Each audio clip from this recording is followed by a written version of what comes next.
이 사람 찍었어요 하면 예, 오늘은 몰래카메라 범죄라고 하죠. 일단 사연을 좀 말씀을 드리면, 눈에 넣어도 아프지 않을 이쁜 제 딸이 학원에 다니다 봉변을 당했어요. 학원 교사가 여자 화장실에 몰래 들어가서 몰카를 찍은 거예요. 너무 소름 끼치고 우리 아이가 불쌍해 죽겠어요. 이 나쁜 놈을 어떻게 해서든 처벌을 받게 하고 싶은데, 이런 몰래카메라 범죄 형량은 어느 정도인가요? 몰카 피해 시 어떻게 대처해야 하는지에 대해서 알려주세요. 이렇게 사연이 왔습니다.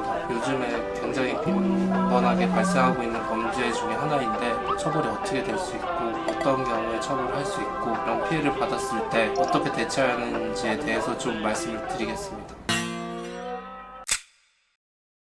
나도 모르는 사이에 찍혔다 해서 이게 무조건 범죄다라고 할 수가 없는 게, 그렇게 따지면 출근하는 사람들 막 바쁜 출근길 하면서 뭐 신문 기사에 나오고 그러는데 거기에 내 모습 들어갔다고 그 사람이 몰카범이고 그렇진 않잖아요. 그래서 이게 요건 같은 게 있는데, 성적 수치심을 유발할 수 있는 신체 사진을 찍는 거를 범죄 구성 요건을 하고 있어요. 그래서 유명한 판례도 있는데, 남자가 지하철에서 여자를 몰래 찍은 건 맞는데 뭐 신체 일부를 확대해서 찍은 건 아니고 전신을 찍었어요. 예뻐 보였나 보죠. 그거에 대해서는 이게 성폭법상 카메라 등 이용 촬영죄에 해당하지 않는다, 이런 판례가 있어요. 왜냐하면 길을 돌아다니면서도 항상 우리는 사람들의 전신을 보잖아요. 그러니까 누구나 볼 수 있는 모습을 찍었다고 해서 성적 수치심이 유발된다고 보기는 어렵다, 이런 게 판례의 요지였던 것 같고, 제가 봤을 때도 뭐 제 모습 그 자체를 누군가 이렇게 찍었다고 해서 제가 성적 수치심을 느끼진 않죠. 누군가 저의 튀어나온 배를 확대해서 찍었다든지, 보잘것없는 제 축 처진 엉덩이를 누가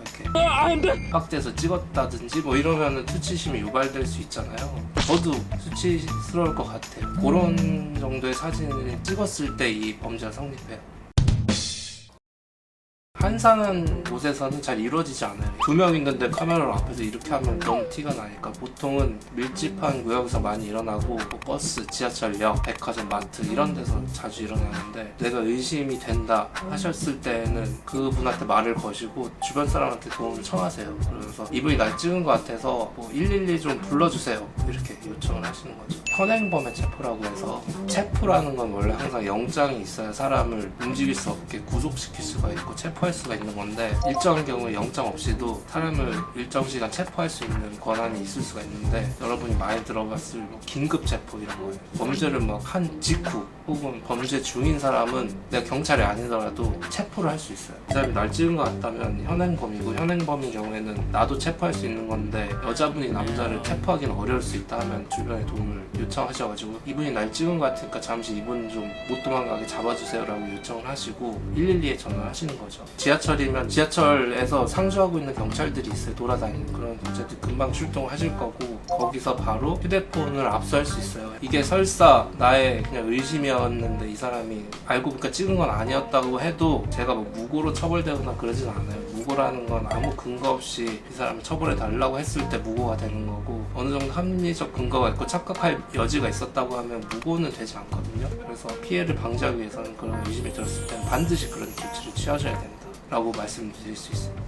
걸리게 될 경우에 그걸 대처를 어떻게 해야 되나요? 그러니까 떳떳하시다면 보여주시는 게 가장 현명한 대처 방식이죠. 저라도 그럴 것 같아요. 제가 안 찍었는데 이 사람 찍었어요 하면 또 봐서 안 나오면 꿀밤한데 이러면서 보여줄 것 같거든요. 근데 안 보여주면 뭔가 캥기는 게 있는 거죠. 저는 그렇지 않은데 친구들 중에 이제 분들의 동영상 같은 걸 가지고 다니시는 분들이 있을 수도 있고, 막 그게 있어서 보여주기 싫다 해도 어쩔 수 없어요. 그거는 이거 찍은 건 아닌데 나는 어른들의 동영상을 핸드폰에 있다 하시면 창피하지만 그래도 보여주셔야 될 필요는 있겠죠.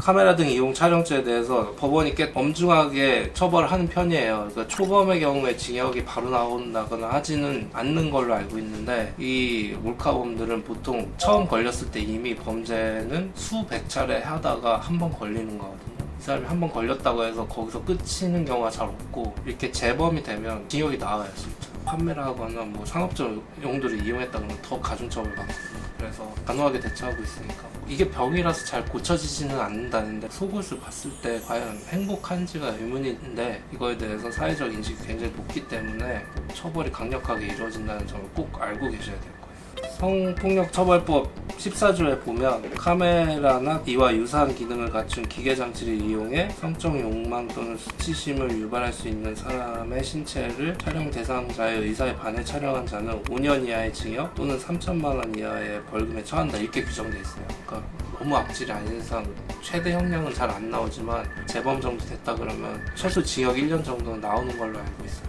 그런 행동을 하고 있다 하시는 분들은 이렇게 형이 무겁게 돼 있으니까 좀 조심해서 찍으시라는 게 아니라 하지 마셔야겠죠.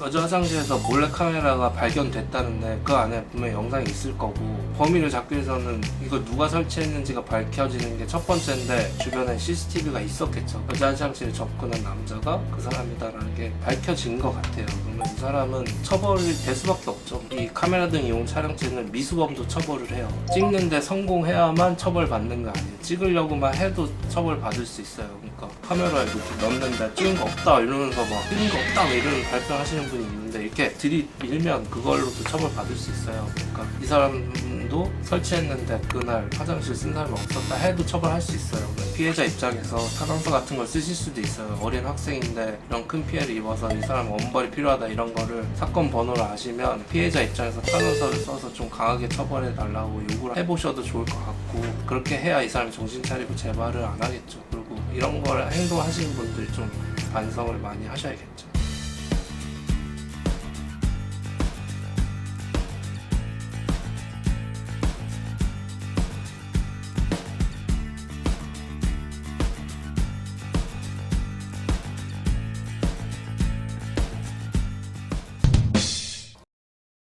아는 변호사가 없거나 그 변호사가 또 무뚝뚝하다 그러면 저한테 연락 주세요.